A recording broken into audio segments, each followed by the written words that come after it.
নমস্কার বন্ধুরা, একলা মানুষ মোটিভেশন চ্যানেলে আরেকটি নতুন ভিডিওতে আপনাদেরকে আরও একবার স্বাগত জানাই। বন্ধুরা, আজকের এই ভিডিওতে আমি বলতে চলেছি, একদিন মা পার্বতী ভগবান শিবের সাথে দেখা করতে কৈলাস পর্বতে আসেন। এসে ভগবান শিবকে বলেন, প্রভু, এখানে আসার আগে আমার নজর মৃত্যু লোকের উপরে। সেখানে আমি দেখেছি 3 স্ত্রীকে, যারা একসময় 3 বান্ধবী ছিল, কিন্তু তাদের মধ্যে 2 স্ত্রী বিধবা হয়ে দুঃখিত জীবন যাপন করছে, আর এক স্ত্রী সধবা হয়ে তার স্বামীর সাথে সুখে ছিল। প্রভু, আমি কিছুতেই বুঝতে পারছি না, তাই আমার মনে 3টি প্রশ্ন জেগেছে। দয়া করে আপনি আমার এই 3টি প্রশ্নের উত্তর দিয়ে আমাকে সন্তুষ্ট করুন। বন্ধুরা, মা পার্বতীর কথা শুনে ভগবান শিব বলেন, হে পার্বতী, বলো তোমার সেই 3টি প্রশ্ন। তখন মা পার্বতী বলেন, প্রভু, আমার প্রথম প্রশ্ন, কোন স্ত্রী সময়ের আগেই বিধবা হয়ে যায়? আমার দ্বিতীয় প্রশ্ন, কোন স্ত্রী জীবনে কখনো সুখ পায় না? আর আমার তৃতীয় প্রশ্ন, এমন কি জিনিস যা স্বামী চাইলেও স্ত্রী তাকে দেয় না? বন্ধুরা, মা পার্বতীর প্রশ্ন শুনে ভগবান শিব বলেন, হে পার্বতী, তুমি যে স্ত্রীর কথা বলছ, তাদের মধ্যে 2 স্ত্রীর বিধবা হয়ে দুঃখ রয়েছে, আর সেখানে এক স্ত্রী সধবা হয়ে তার স্বামীকে নিয়ে সুখেই ছিল। তুমি জানতে চাও এমন কেন হয়েছে? তাহলে শোনো, আমি তোমাকে ছোট্ট একটি গল্প শোনাচ্ছি, তুমি মন দিয়ে শোনো। বন্ধুরা, ভগবান শিব বলেন, হে পার্বতী, প্রথমে আমি তোমাকে ওই স্ত্রীর কথা বলছি যে সধবা হয়ে সুখপূর্ব জীবন যাপন করছে। হে পার্বতী, ওই স্ত্রী এক রাজার চাকরের স্ত্রী।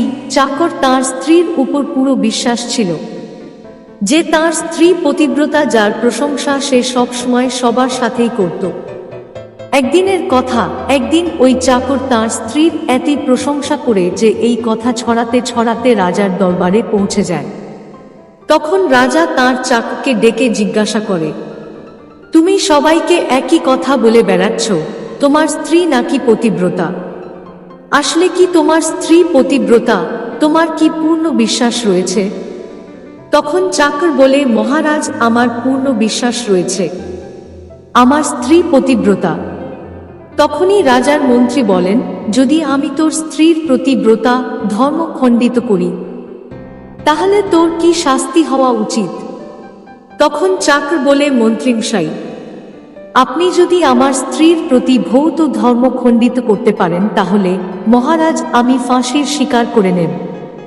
এদিকে রাজার চাকর ও মন্ত্রীকে বলে, মহারাজ, যদি সে আমার স্ত্রীর প্রতি ব্রত ধর্ম খণ্ডিত করতে না পারে, তাহলে তার কি শাস্তি হবে? তখন রাজা বলেন, তাহলে মন্ত্রীকেও ফাঁসি দেওয়া হবে। ভগবান শিব বলেন, হে পার্বতী, মন্ত্রী স্বীকার করে নেয়, আর চাকরকে বলে, আমি তোর ঘর থেকে এমন কি জিনিস নিয়ে আসব যাতে তুই বুঝতে পারিস আমি তো স্ত্রীর প্রতি ব্রত ধর্ম খণ্ডিত করতে সফল হয়েছি। চাকর বলে, মন্ত্রী মশাই, আপনি আমার ঘর থেকে আমার বিবাহের গাছকৌটো আর জাতি নিয়ে আসুন, যাকে বিবাহের চিহ্ন বলে মানা হয়, যা আমার স্ত্রী খুবই যত্ন করে রেখেছে। আপনি সেই গাছকৌটো আর জাতি আমাকে দেখান, তাহলে আমি বুঝে নেব আপনি আমার স্ত্রীর প্রতি ব্রত ধর্ম খণ্ডিত করেছেন। বন্ধুরা, শর্ত মেনে নিয়ে মন্ত্রী শহরে চলে আসেন। এসে এক দূতের সাথে দেখা করে। ওই দূতটি সব সময় একজন আরেকজনের সাথে দেখা করানোর কাজ করত, আর যে কাজ কেউ করতে পারত না সে কাজও সে করে দিতে সক্ষম ছিল। এইভাবে মন্ত্রী নিজ স্বার্থে ওই দূতটিকে ডাকে আর বলে, দেখো, এ নামের এক ব্যক্তি রয়েছে, তুমি যেভাবেই হোক ওই স্ত্রীর সাথে আমার সম্পর্ক করিয়ে দাও, বিনিময়ে তুমি যা চাইবে আমি তোমাকে তাই দেব। মন্ত্রীর কথা শুনে দূতটি উত্তরে বলে, ভাই, তুমি ওই স্ত্রীর ব্যাপারে আর বলো না। ওই নারী সম্পূর্ণরূপে পতিব্রতা, সে তোমার মুখে থুতু ফেলতে আসবে না। এছাড়াও তার পরিবার খুবই ভয়ঙ্কর, তোমার পিঠের চামড়া তুলে নেবে। তখন মন্ত্রী বলে, ঠিক আছে, তুমি যদি না পারো তাহলে তুমি আমার এই কাজটি অন্তত করে দাও। তুমি তার ঘর থেকে বিবাহের গাছ কৌটো আর জাতি আমাকে এনে দাও, এবং তার গুপ্তাঙ্গে যদি কোনো তিল থাকে তাও দেখে আমাকে সেটা বলো। বিনিময়ে আমি তোমাকে অনেক ধন দেব। দূতটি সব কথা বুঝে নেয় আর বলে, ঠিক আছে, আমি তোমার কাজ অবশ্যই করে দেব। বন্ধুরা, ওই পতিব্রতা নারী যেখানে থাকত, দূতটি সেখানে চলে আসে। এসে ওই স্ত্রীকে বলে, মা, তোমার স্বামীর আমি পিসা হই। আমি অনেক বছর পর এখানে এসেছি।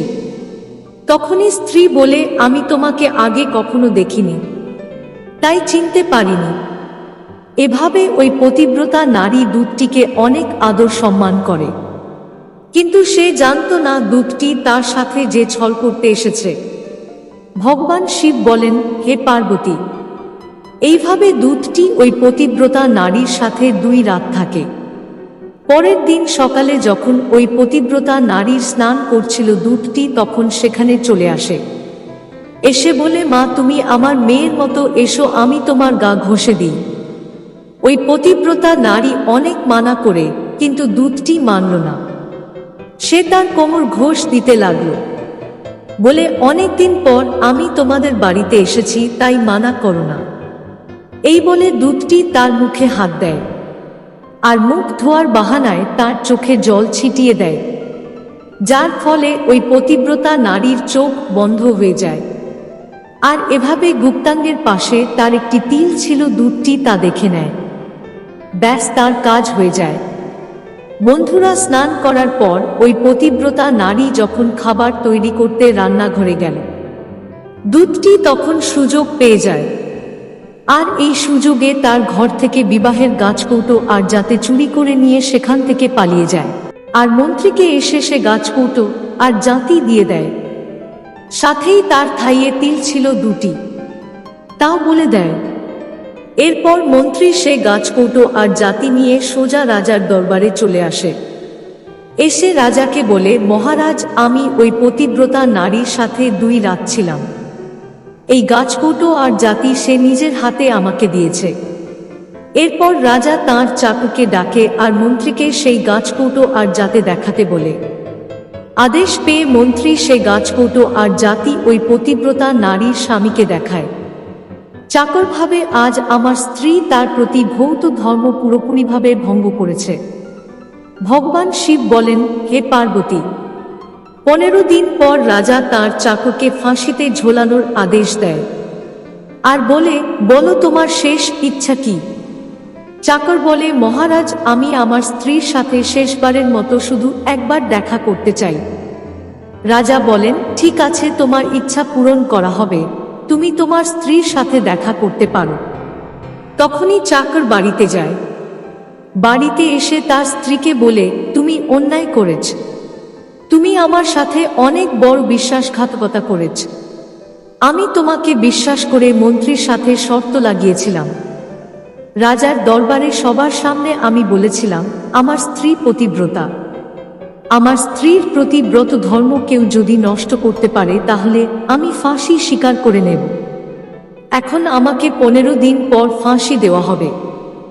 আমার সাথে বিশ্বাসঘাতকতা করে তুমি ঠিক করনি। তখনই পতিব্রতা নারী তার স্বামীকে সব কথা বলে, কিন্তু সে কিছুতেই বিশ্বাস করতে না পেরে সোজা রাজার দরবারে চলে আসে। দরবারে আসতেই তাঁকে বন্দী করা হলো। এদিকে ওই পতিব্রতা স্ত্রী ভগবানকে স্মরণ করে আর ছদ্মবেশে রাজার দরবারে চলে আসে। এসে রাজাকে নাচ দেখানোর আদেশ দেয়। রাজা আদেশ দিয়ে দেন। রাজা মন্ত্রী সবাই দরবারে উপস্থিত ছিলেন। ভগবান শিব বলেন যে পার্বতী এরপর ওই পতিব্রতা নারী সবার সামনে নাচতে শুরু করে। তার নাচ রাজার খুব পছন্দ হয়। রাজা বলে, হে নারী, বলো তুমি কি চাও? তুমি যা চাইবে আমি তোমাকে তাই দেব। তখনই নারী বলে, মহারাজ, আপনার সভায় আমার এক চোর উপস্থিত রয়েছে, যে আমার থেকে টাকা ধার নিয়েছিল, কিন্তু এখনো সে একটাও টাকাও আমাকে পরিশোধ করেনি। মহারাজ, আপনি তাকে ফাঁসি দিন। রাজা বলে, আমার দরবারে উপস্থিত এমনকি সে ব্যক্তি বলো তার নাম কি? আমি তাকে অবশ্যই শাস্তি দেব। ভগবান শিব বলেন, পার্বতী ওই পতিব্রতা স্ত্রী। রাজাকে বলে, মহারাজ, আপনার মন্ত্রী সেই চোর, আপনি তাকে ফাঁসি দিন। তখন মন্ত্রী বলেন, মহারাজ, আমি শপথ করে বলছি, আমি কখনোই কোনো বস্তু তার ঘর থেকে চুরি করিনি। আমি তো তাকে কখনো দেখিনি। তাহলে আমি কিভাবে চুরি করলাম? আমি তো তাকে চিনি না। ভগবান শিব বলেন, পার্বতী যখনই ওই মন্ত্রী বলল, আমি তাকে চিনি না, তখনই ওই পতিব্রতা নারী বলে উঠল, মহারাজ, আপনার মন্ত্রী নাকি আমাকে চেনে না, তাহলে আপনি তাকে জিজ্ঞাসা করুন। সে গাছ কইটা জাতি কোথায় পেয়েছে মহারাজ? আমি আপনার চাকরের স্ত্রী হই, যিনি আপনার এখানে কাজ করেন, আর আপনি আমার নির্দোষ স্বামীকে ফাঁসি দিতে যাচ্ছেন। এখন আমি আপনাকে পুরো ঘটনায় বলছি। এই যে আপনার মন্ত্রী, সে এক দূতকে আমার কাছে পাঠায়। ওই দূতটি আমার ভাইয়ের বিয়ের ব্যাপারে জেনেছিল। ওই গাছকইটা জাতি আমার ঘর থেকে চুরি করে এনেছে। মহারাজ, আপনার মন্ত্রীর পাঠানো সেই দূতটি আমার বাড়িতে এসে আমাকে বলে, আমি তোমার স্বামীর পিসা হই। আমি অনেক বছর পর তোমাদের বাড়িতে এসেছি, তাই আমি তাকে চিনতে পারিনি। মহারাজ, এইভাবে আমি দূতটিকে সম্মান করি, আর আমার ঘরে থাকতেন। বন্ধুরা, ওই পতিব্রতা নারীর মুখে এসব কথা শোনার পর রাজা সে দূতটিকে দরবারে নিয়ে আসেন। দরবারে এসে দূতটি সব সত্য রাজাকে বলে দেয়, যার পর রাজা তাঁর চাকরকে ছেড়ে দেয় আর মন্ত্রীকে ফাঁসির আদেশ দেয়। ভগবান শিব বলেন, হে পার্বতী, এইভাবে ওই পতিব্রতা নারী শেষে রাজাকে বলে, মহারাজ, আমি আমার স্বামীকে অনেক ভালোবাসি। আমি এক চরিত্র, মানে স্ত্রী কখনোই আমি আমার স্বামীর নাম পর্যন্ত নেননি। ভগবান শিব বলেন, পার্বতী, আমার গল্প সমাপ্ত হল। এখন তুমি তোমার সেই 3টি প্রশ্নের উত্তর শোনো। তোমার প্রথম প্রশ্ন ছিল, কোন স্ত্রী সময়ের আগেই বিধবা হয়ে যায়? তাহলে শোনো, যে স্ত্রী তার স্বামীর নাম ধরে ডাকে, সে স্ত্রী সময়ের আগেই বিধবা হয়ে যায়। কারণ স্বামীর নাম নিলে স্বামীর আয়ু কমে যায়, আর সময়ের আগেই তার স্বামীর মৃত্যু হয়ে যায়। এমন স্ত্রীরা সময়ের আগেই বিধবা হয়ে এক দুঃখময় জীবন যাপন করে। এই হলো তার আসল কারণ।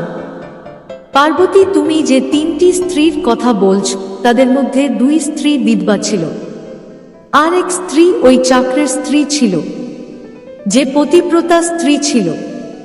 আর একজন পতিব্রতা স্ত্রী কখনো তার স্বামীর নাম মুখে নেয় না। আর এদিকে 2 স্ত্রী বিধবা হয়েছিল, কারণ তারা সবসময় স্বামীকে নাম ধরে ডাকত, যার ফলে তাদের স্বামীর আয়ু কমে যায়, যার ফলে ওই 2 স্ত্রী সময়ের আগে বিধবা হয়ে যায়। তাই আজ তারা বিধবা হয়ে এক দুঃখময় জীবন যাপন করছে। তাই কখনোই নিজ স্বামীর নাম মুখে নিতে নেই। তোমার দ্বিতীয় প্রশ্ন ছিল, কোন স্ত্রীরা জীবনে কখনো সুখ পায় না? তাহলে শোনো, যে স্ত্রী তার স্বামীর বিনা অনুমতিতে কোনো তীর্থস্থান বা কোনো উৎসবে যায়, এমন স্ত্রীদের জীবনে কখনো সুখ আসে না।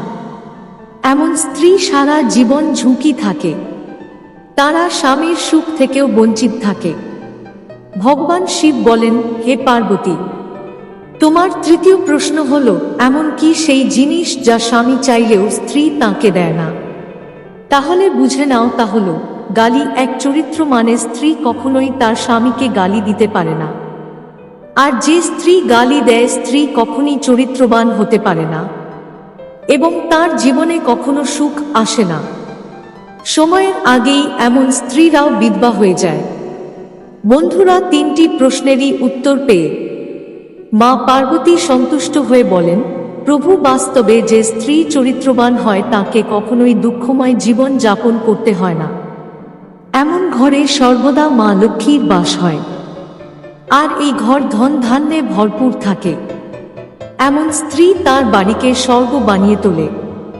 তো বন্ধুরা, ভিডিওটি ভালো লাগলে অবশ্যই একটি লাইক দিয়ে দেবেন, আর কমেন্ট বক্সে পুরো শ্রদ্ধার সাথে লিখবেন, হার হার মহাদেব। আশা করি ভিডিওটি আপনার অনেক ভালো লেগেছে। অবশ্যই লাইক করবেন, কমেন্ট করবেন, প্রিয়জনের কাছে শেয়ার করতে ভুলবেন না।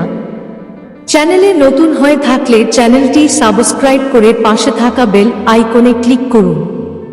অসংখ্য ধন্যবাদ ভিডিওটি শেষ পর্যন্ত দেখার জন্য।